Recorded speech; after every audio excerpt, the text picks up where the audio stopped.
Good morning all students, welcome in our channel JSR biology classes. तो student आज हम start करने जा रहे हैं क्लास 12 के बायोलॉजी का फर्स्ट चैप्टर जिसका नाम है पुष्पी पादपों में लैंगिकता, sexual reproduction in flowering plants. तो आज हम इस वीडियो में बताएंगे आपको लघु बीजाणु धानी की संरचना के बारे में, स्ट्रक्चर ऑफ माइक्रोस्पोरेंजियम। यहाँ पर जो स्ट्रक्चर बना हुआ है लघु बीजाणु धानी की अनुप्रस्थ काटकर टीएस ऑफ माइक्रोस्पोरेंजियम। तो इस स्ट्रक्चर में क्या क्या नेमिंग होती है इसके बारे में आप लोगों को बताएंगे। इससे पहले की वीडियो में आप लोगों को बताया था अपरिपक्व परागकोश की अनुप्रस्थ काट के बारे में। अपरिपक्व परागकोश में वहां पर हमने 4 लघु बीजाणु धानियां दिखाई थी। 4 लघु बीजाणु धानियां जो होती हैं वो बिल्कुल आकार में, संरचना में बिल्कुल सेम होती है, जैसी होती हैं। उन्हीं 4 लघु बीजाणु धानियों में से यहाँ पर एक लघु बीजाणु धानी को दिखाया गया है। जो 4 लघु बीजाणु धानियां होती है परागकोश में, उसी में से एक लघु बीजाणु धानी को यहाँ पर दिखाया गया है। इसको पराग धानी भी कहते हैं, पॉलन सेक भी कहते हैं। लघु बीजाणु धानी क्या है या पराग धानी। तो यहाँ पर इसकी नेमिंग ऑलरेडी जब हमने पिछले वीडियो में अपरिपक्व परागकोश के अनुप्रस्थ काट के बारे में बताया था, तो वहां पर इसकी हमने नेमिंग की थी। वही नेमिंग यहाँ पर बिल्कुल सेम होगी। अगर आपने यहाँ परिपक्व परागकोश के अनुप्रस्थ काट के बारे में आपने अगर पढ़ा होगा, वीडियो देखा होगा पिछला वीडियो, तो यहाँ पर आप लोगों को ये समझ में आ जाएगा स्ट्रक्चर। तो सबसे पहले इसकी नेमिंग करते हैं। इसकी नेमिंग क्या होती है? तो सबसे पहले इसमें जो सबसे बाहर की जो लेयर होती है इसको क्या कहते हैं? एपिडर्मिस। इसको क्या कहते हैं? एपिडर्मिस। इसको कहते हैं हिंदी में बाह्य स्तर। को हिंदी में क्या कहते हैं? बाह्य स्तर। और दूसरी जो लेयर इसमें होती है नंबर सेकेंड, जो इसके नीचे कुछ बड़ी कोशिकाओं की लेयर दिखाई दे रही है आपको, इसके नीचे वाली जो लेयर होती है इसको कहते हैं एंडोथीसियम। इसको क्या कहते हैं? एंडोथीसियम। इसको कहते हैं हिंदी में अंतः स्तर। इसको क्या कहते हैं? अंतः स्तर। अंतः स्तर इसलिए कहते हैं क्योंकि ये बाह्य स्तर के नीचे होता है। उसके बाद यहाँ पर बहुत सारी सेल्स आपको दिखाई दे रही होंगी। जो इसमें बहुत सारी जो सेल्स हैं ये मृदुतक कोशिकाओं का ये सेल्स इसकी बनी होती है, मृदुतक कोशिकाओं की। पहले कैमेटस सेल इनको कहते हैं। जितना भी ये स्पेस होता है ये मृदुतक कोशिकाओं से भरा रहता है। इसके बाद इसके अंदर और भी कुछ लेयर है। एंडोथीसियम के बाद में यहाँ पर पेरेंकाइमेटस सेल को दिखाया गया है। उसके बाद में यहाँ पर 2 स्तर यहाँ पर आपको दिखाए गए हैं। इनकी नेमिंग क्या करते हैं? इनको क्या कहते हैं? एक ये स्तर और एक ये, 2 यहाँ पर स्तर दिखाए गए हैं। इसको कहते हैं मिडिल लेयर। इसको क्या कहते हैं? Middle layer. इसको कहते हैं मध्य परत। हिंदी में क्या कहते हैं? मध्य परत। इसको मध्य परत कहें या मध्य स्तर भी कह सकते हैं। इसके बाद में और भी इसमें नेमिंग है। इसके नीचे यहाँ पर और भी यहाँ पर कुछ सेल्स दिखाई दे रहे हैं, इसमें केंद्र दिखाई दे रहे हैं। तो टेपिटम के नीचे जो सबसे लास्ट वाला स्तर होता है उसको कहते हैं, इसके नीचे वाला जो स्तर है इसको क्या कहते हैं? इसकी जो सेल्स होती है इसको कहते हैं टेपिटम। इसको क्या कहते हैं? टेपिटम। ये टेपिटम लेयर होती है। इसके बाद में इसमें आपको टेपिटम के नीचे बहुत सारी आपको सेल्स दिखाई दे रही हैं। बहुत सारी सेल्स हैं। इसके बारे में आप लोगों को बता चुके हैं पिछले वीडियो में। तो ये बहुत सारी जो सेल्स है इसको बीजाणु जनन ऊतक कहते हैं, स्पोरोजीनस टिश्यू। ये बीजाणु जनन ऊतक होता है, बीजाणु जनन कोशिकाओं से मिलकर बना होता है, जिनको लघु बीजाणु मात्र कोशिकाएं कहते हैं, माइक्रोस्पोर मदर सेल्स। इसके अंदर बहुत सारी जो सेल्स दिखाई गई हैं। यहाँ पर जो बहुत सारी सेल्स हैं इसको क्या कहते हैं? Microspore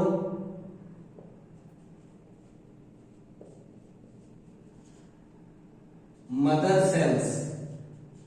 microspore mother cells.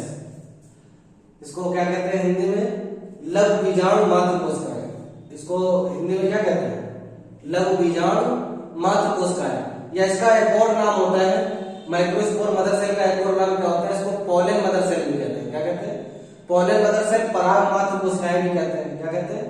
पराग मात्र कोशिकाएं। तो पराग मात्र कोशिकाएं क्या है? या लघु बीजाणु मात्र कोशिकाएं। इंग्लिश में दोनों के नेम क्या होते हैं? माइक्रोस्पोर मदर सेल्स क्या है, या इसको क्या कह सकते हैं? Pollen mother cells. तो इस तरीके से इसकी नेमिंग हो गई। यहाँ पर आप लोगों को जब हमने परिपक्व परागकोश की अनुप्रस्थ काट के बारे में बताया था, तो बताया था यहाँ पर जो इसकी जो सेल्स होती हैं एपिडर्मिस और एंडोथेलियम, ये जब ब्रेक हो जाती है, टूट जाती है, तो यहाँ पर एक रंध्र बन जाता है, यहाँ पर एक छिद्र बन जाता है, जिसको क्या कहते हैं? जिसको कहते हैं स्टोमियम। इसको क्या कहते हैं? स्टोमियम। इसको हिंदी में कहते हैं रंध्रक। इसको हिंदी में क्या कहते हैं? रंध्रक।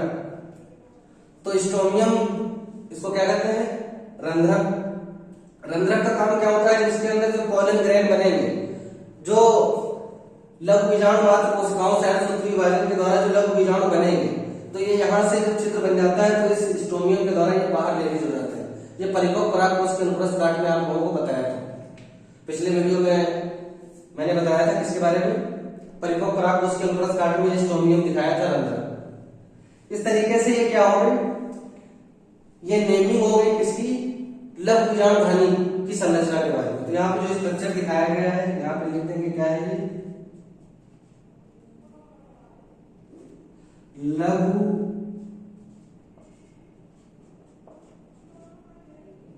बीजाणुधानी, लघु बीजाणुधानी की संरचना। और यहां पर ये कैसी काट दिखाई गई है? अनुप्रस्थ काट। कैसी काट?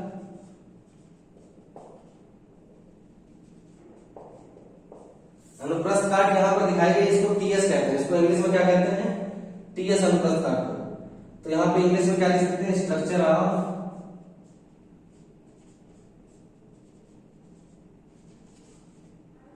Micro sporangium. Structure of micro sporangium. यहां पर ये कैसी काट दिखाई गई? टीएस। इसको ऐसे कह सकते हैं, टीएस ऑफ माइक्रो स्पोरेंजियम। इसको पोलन सैक भी कहते हैं। क्या कहते हैं? Pollen sac. परागधानी अगर पूछी है, अगर एग्जाम में पूछा जाता है परागधानी की संरचना का वर्णन कीजिए, पोलन सैक का या लघु बीजाणुधानी का माइक्रो स्पोरेंजियम का, तो ये स्ट्रक्चर बनाएंगे। तो इस तरीके से इसका स्ट्रक्चर हो गया, स्ट्रक्चर ऑफ माइक्रोस्पोरेंजियम। यहाँ पे टीएस कार्ड दिखाई गई है। अब इसका वर्णन कैसे करेंगे? ये तो फिगर हो गया, नेमिंग हो गई इसकी। अब इसका वर्णन कैसे करेंगे कि जैसे पूछा गया लघु बीजाणुधानी की संरचना का सचित्र वर्णन कीजिए, इस तरीके से एग्जाम में क्वेश्चन पूछ दिया जाता है। तो चित्र बना देंगे, इसका वर्णन कैसे करेंगे? बताया था कि लघु बीजाणुधानी में, से पहले वीडियो में हम ऑलरेडी आप लोगों को बता चुके हैं कि लघु बीजाणुधानी में क्या होते हैं? 4 स्तर होते हैं। कितने स्तर होते हैं टोटल? 4। इसमें 4 स्तर होते हैं। सबसे पहला जो स्तर होता है कौन सा? एपिडर्मिस। पहला स्तर कौन सा होता है? एपिडर्मिस। तो सबसे पहले किसके बारे में बताएंगे? एपिडर्मिस के बारे में। जब इसका वर्णन करेंगे सबसे पहले किसके बारे में करेंगे? सबसे पहले एपिडर्मिस के बारे में करेंगे। इसको क्या कहते हैं? बाह्य स्तर। तो एपिडर्मिस के बारे में जब इसका वर्णन करेंगे तो इसमें क्या लिखेंगे? ये एपिडर्मिस यहाँ पे है, बाह्य स्तर। तो यह इसमें क्या लिखेंगे? यह लघु बीजाणुधानी का सबसे बाहरी सुरक्षात्मक स्तर है। क्या लिखेंगे? यह लघु बीजाणुधानी का सबसे बाहरी सुरक्षात्मक स्तर है। ठीक है। और इसकी कोशिकाएं क्या होती है? मोटी भित्ति वाली होती है। कैसी होती है? मोटी भित्ति वाली। यानी कि इसकी जो लेयर होती है क्या होती है? मोटी होती है। और इनकी कोशिकाएं जो होती है, इस स्तर की कोशिकाएं क्या होती है? सघन रूप से व्यवस्थित होती है, मतलब पास पास स्थित होती है इसकी कोशिकाएं। तो आप लोगों को समझ में आ गया इसको कैसे लिखेंगे। और ये सबसे, क्योंकि सबसे बाहरी स्तर है लघु बीजाणुधानी का, तो ये लघु बीजाणुधानी की क्या करता है? रक्षा करता है। इसीलिए इसको सुरक्षात्मक स्तर कहते हैं, क्योंकि अगर ये स्तर नहीं होगा तो लघु बीजाणुधानी जो है वो नष्ट हो जाएगी। तो इसीलिए इसको क्या कहते हैं? एपिडर्मिस के बारे में क्या लिखेंगे? यह लघु बीजाणुधानी का सबसे बाहरी सुरक्षात्मक स्तर है। इसकी कोशिकाएं क्या होती है? मोटी भित्ति वाली होती है, जो सघन रूप से क्या होती है? व्यवस्थित होती है। बहुत पास पास दिख रहा होगा आपको, पास पास व्यवस्थित होती है। तो इस तरीके से इसके बारे में। और ये परागकोश के स्फुटन में क्या करती है? सहायता करती है। जब परागकोश का स्फुटन होता है, परागकोश फटता है, तो ये एपिडर्मिस की कोशिकाएं क्या होती है, नष्ट हो जाती हैं और परागकोश के स्फुटन में सहायता करती है। तो इस तरीके से किसके बारे में हो गया, एपिडर्मिस के बारे में। नंबर सेकंड जो है आप इसके बारे में लिखेंगे एंडोथीसियम। किसके बारे में लिखेंगे, एंडोथीसियम। तो एंडोथीसियम के बारे में क्या लिखेंगे, यह बाह्य स्तर के नीचे, इसको बाह्य स्तर कहें या बाह्य त्वचा कहें, यह बाह्य स्तर के नीचे स्थित होता है। इसकी कोशिकाएं आकार में क्या होती हैं, बाह्य स्तर की अपेक्षा बड़ी होती हैं और इसकी कोशिकाएं भी क्या करती हैं, परागकोश के स्फुटन में सहायता करती हैं। ये थोड़ी पास पास स्थित होती है बाह्य स्तर में कोशिकाएं, और जो अंतः स्तर की कोशिकाएं होती है थोड़ी दूर दूर होती है। ये ज्यादा सघन रूप से अवस्थित होती है बाह्य स्तर पर। तो इस तरीके से किसके बारे में हो गया, अंतः स्तर के बारे में हो गया। तो अंतः स्तर के बारे में कैसे लिखेंगे, यह स्तर बाह्य स्तर के नीचे स्थित होता है। इसकी कोशिकाएं क्या होती हैं, बाह्य स्तर की अपेक्षा क्या होती है, आकार में बड़ी होती हैं और इनकी कोशिकाएं जल की कमी होने पर ये क्या हो जाती है, इसकी कोशिकाएं नष्ट हो जाती हैं और परागकोश के स्फुटन में क्या करती है, सहायता करती है। तो इस तरीके से किसके बारे में लिख देंगे, एंडोथीसियम के बारे में। तो दो स्तरों का वर्णन हो गया। इसके बाद में अगला जो स्तर है कौन सा है, number third, middle layer. Number third कौन सा है, मिडिल लेयर, मध्य परत। तो मध्य परत में क्या लिखेंगे, मिडिल लेयर कहां दिखाई गई है, ये दिखाई गई है। तो मध्य परत में क्या लिखेंगे, यह स्तर अंतः स्तर मतलब एंडोथीसियम और टेपिटम स्तर के बीच में स्थित होता है। तो मध्य स्तर किसके किसके बीच में स्थित होता है, ये देखना, अंतः स्तर, एंडोथीसियम और टेपिटम, अंतः स्तर और टेपिटम के मध्य में स्थित होता है। इस स्तर की कोशिकाएं 1 से 5 स्तरों में व्यवस्थित होती हैं। इस स्तर की जो कोशिकाएं होती हैं वो 1 से 5 स्तरों में व्यवस्थित होती है। यहाँ कितने स्तर दिखाए गए कोशिकाओं के, 2 स्तर दिखाए गए, 2 स्तर दिखाए गए। कितने स्तरों में व्यवस्थित होती है कोशिकाएं, 5 स्तरों में। तो यहाँ पर कम से कम 1 स्तर दिखा सकते हैं और ज्यादा से ज्यादा कितने स्तर दिखा सकते हैं, मिडिल लेयर में 5 स्तर दिखा सकते हैं। तो इस तरीके से आप लोगों को समझ में आ गया मिडिल लेयर के बारे में। तो इसकी कोशिकाएं क्या होती हैं, पतली भित्ति वाली होती हैं। तो कैसे लिखेंगे मध्य स्तर के बारे में, यह स्तर अंतः स्तर एंडोथीसियम और टेपिटम स्तर के मध्य में स्थित होता है। इसकी कोशिकाएं पतली भित्ति वाली होती हैं। इसकी कोशिकाएं कैसी होती हैं, पतली भित्ति वाली होती हैं और 1 से 5 स्तरों के बीच में क्या होती हैं, व्यवस्थित रहती हैं। 1 से 5 स्तरों के बीच में, 1 से 5 स्तरों में क्या होती है, व्यवस्थित रहती हैं। तो इस तरीके से किसके बारे में हो गया, मिडिल लेयर के बारे में हो गया, मध्य परत के बारे में। अब चौथा स्तर जो बचा है, लास्ट स्तर, वो कौन सा है, टेपिटम। लास्ट स्तर कौन सा है, टेपिटम। तो टेपिटम के बारे में कैसे लिखेंगे, तो टेपिटम स्तर जो है सबसे आंतरिक स्तर होता है। तो इसमें क्या लिखेंगे, यह लघु वीराणुधानी का सबसे आंतरिक स्तर होता है। इसकी कोशिकाएं क्या होती हैं, बहुकेंद्रिकी होती हैं और सघन कोशिका द्रव वाली होती है। कुछ बहुत सारा कोशिका द्रव भरा होता है और इसकी कोशिकाएं क्या होती हैं, बहुकेंद्रिकी। इसमें 1 से अधिक केंद्रक पाए जाते हैं। तो इस तरीके से लिख देंगे। और इसमें क्या लिखेंगे, इसकी कोशिकाएं क्या करती हैं, परिवर्धनशील परागकणों को क्या प्रदान करती हैं, पोषण। जो यहाँ पर लघु बीजाणु मात्र कोशिकाओं से जो लघु बीजाणु परागकण बनेंगे माइक्रोस्पोर मदर सेल से, तो उन परागकणों को क्या है, ये पोषण प्रदान करती हैं। क्योंकि जो कोशिकाएं होती हैं इसको पोषक ऊतक भी कहते हैं। इसको क्या कहते हैं, टेपिटम लेयर को पोषक ऊतक भी कहा जाता है। तो इसकी कोशिकाएं क्या करती हैं, परिवर्धनशील परागकणों को, लघु बीजाणुओं को क्या प्रदान करती है, पोषण प्रदान करती है। तो इस तरीके से टेपिटम लेयर के बारे में लिखेंगे। कैसे लिखेंगे टेपिटम लेयर के बारे में, यह लघु बीजाणुधानी का सबसे आंतरिक स्तर है। इसकी कोशिकाएं क्या होती हैं, आकार में बड़ी और बहुकेंद्रिकी होती हैं तथा सघन कोशिका द्रव वाली होती है। इनमें कोशिका द्रव बहुत अधिक मात्रा में भरा होता है।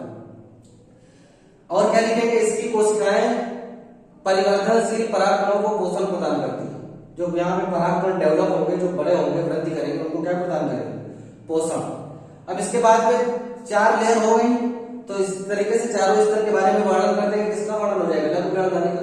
अब बचा ये सबसे केंद्र वाला भाग, इसके बारे में क्या लिखेंगे, इसके बारे में क्या लिखेंगे, लघु बीजाणुधानी के केंद्र में लघु बीजाणु जनन ऊतक पाया जाता है। लघु बीजाणुधानी के केंद्र में क्या पाया जाता है, लघु बीजाणु जनन ऊतक पाया जाता है। ये लघु बीजाणु जनन ऊतक लघु बीजाणु कोशिकाओं से मिलकर बना होता है। जब बहुत सारी लघु बीजाणु कोशिकाएं मिलती हैं तो लघु बीजाणु जनन ऊतक का निर्माण करती है, जिसको केवल बीजाणु जनन ऊतक भी कहते हैं, स्पोरोजीनस टिश्यू। तो ये माइक्रोस्पोर मदर सेल क्या करते हैं, इनका काम क्या होता है, ये अर्धसूत्री विभाजन द्वारा लघु बीजाणु या परागकणों का क्या करती है, निर्माण करती है। तो इस तरीके से 4 स्तरों के बारे में वर्णन कर देंगे तो किसका वर्णन हो जाएगा, लघु बीजाणु धानी का वर्णन कंप्लीट हो जाएगा। इस तरीके से एग्जाम में क्वेश्चन पूछा जाता है तो इस तरीके से आप कर देंगे। तो इतना क्लियर हो गया होगा आप लोगों को कि लघु बीजाणु धानी का स्ट्रक्चर कैसा होता है, नेमिंग कैसे करेंगे और इसकी जितनी भी लेयर होती हैं इनका वर्णन कैसे करेंगे। तो आज की वीडियो में लघु बीजाणु धानी के बारे में आप लोगों को अच्छी तरीके से समझ में आ गया होगा। बाकी नेक्स्ट वीडियो में आप लोगों को परागकण के बारे में बताएंगे, पॉलन ग्रेन या लघु बीजाणु क्या होता है, लघु बीजाणु या परागकण का स्ट्रक्चर कैसा होता है, इसका अंकुरण किस प्रकार होता है, तो वो आपको नेक्स्ट वीडियो में बताएंगे। तो माइक्रोस्पोर मदर सेल जो होती है, माइक्रोस्पोर मदर सेल से जो यहाँ पे परागकण बनेंगे इसका स्ट्रक्चर कैसा होता है वो आपको नेक्स्ट वीडियो में बताएंगे। तो अभी तक जिन स्टूडेंट्स ने चैनल को सब्सक्राइब नहीं किया है वो चैनल को सब्सक्राइब कर ले और साथ में बेल आइकन को प्रेस कर दे, जिससे क्या है आपको नोटिफिकेशन मिल जाएगी। जैसे ही वीडियो अपलोड किया जाएगा आपको तुरंत क्या मिल जाएगी, नोटिफिकेशन मिल जाएगी। इसीलिए चैनल को क्या है सब्सक्राइब कर ले। और हमारे जो पिछले वीडियोस हैं, जो वीडियोस बनाए हैं क्लास 12 के पुष्पी पादपों के लैंगिक जनन, इस चैप्टर के जितने भी वीडियोस हैं आप लोग क्या है पार्ट वाइज देखते रहे, क्योंकि जब आप पार्ट वाइज वीडियोस देखेंगे तो आप लोगों को क्या है ज्यादा क्लियर होंगे टॉपिक, क्योंकि जितने भी टॉपिक होते हैं वो एक दूसरे से रिलेटेड होते हैं। अगर आप सभी टॉपिक के बारे में वीडियोस देखेंगे तभी आपको पूरा चैप्टर क्लियर हो पाएगा। क्योंकि जब हमने पिछले वीडियो में आप लोगों को परिपक्व परागकोश के बारे में बताया था, अपरिपक्व परागकोश के बारे में, अगर उसके बारे में आप लोगों को पता होगा तभी लघु बीजाणु धानी की संरचना के बारे में समझ में आएगा। तो इसीलिए आप लोग सारे वीडियोस देखें पार्ट वाइज। तो आज की वीडियोस में इतना ही, बाकी आपसे फिर नेक्स्ट वीडियो में मिलेंगे। तब तक के लिए थैंक यू ऑल स्टूडेंट्स।